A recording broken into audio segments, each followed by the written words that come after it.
ভালোবেসে যদি বিয়েটাই করতে না পারেন তাহলে মানুষের মন নিয়ে অন্তত পক্ষে খেলবেন না প্লিজ। এই পৃথিবীতে অনেক মানুষ আছে যারা কিনা ভাবে প্রেম করব নিজের ইচ্ছায়, বিয়ে করব বাবা মার ইচ্ছায়, কিন্তু তারা এই কথাটা জানে না যে একটা মন ভাঙা মানে একটা মসজিদ ভাঙার সমান। মইরা যাওয়ার পর আল্লাহর কাছে একটা কথাই কম, যে এক জীবনে আমার লেগে তুমি এত কষ্ট দিছ, আমার লেগে তোমার একটু মায়া লাগে না? শুধু আমার কপাল একটু দিতে পারে। তোমারে বুঝি আর বুকে চড়ায় বলতে পারলাম না যে তোমারে কতটা ভালোবাসি। আর বুঝি বলা হইল না যে তোমারে ছাড়া যার বাঁচতে আমার কষ্ট হবে। তোমারে নিয়ে শীতের সকালে একসাথে হাঁটার ইচ্ছাটা বুঝি আর পূর্ণ হইল না।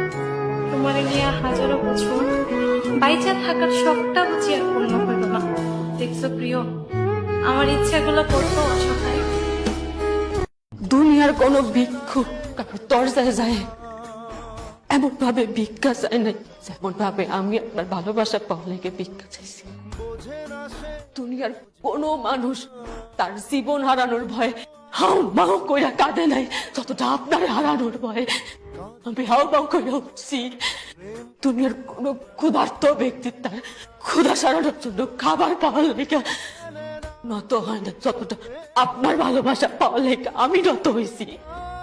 দুনিয়ার কোন নিঃসন্তান বা তার সন্তান পাওয়ার লেগে মসজিদে মাজারে যায় কপাল ঠেকানে যতটা আপনার পাওয়ার লেগে আমি কপাল ঠেকাইছি।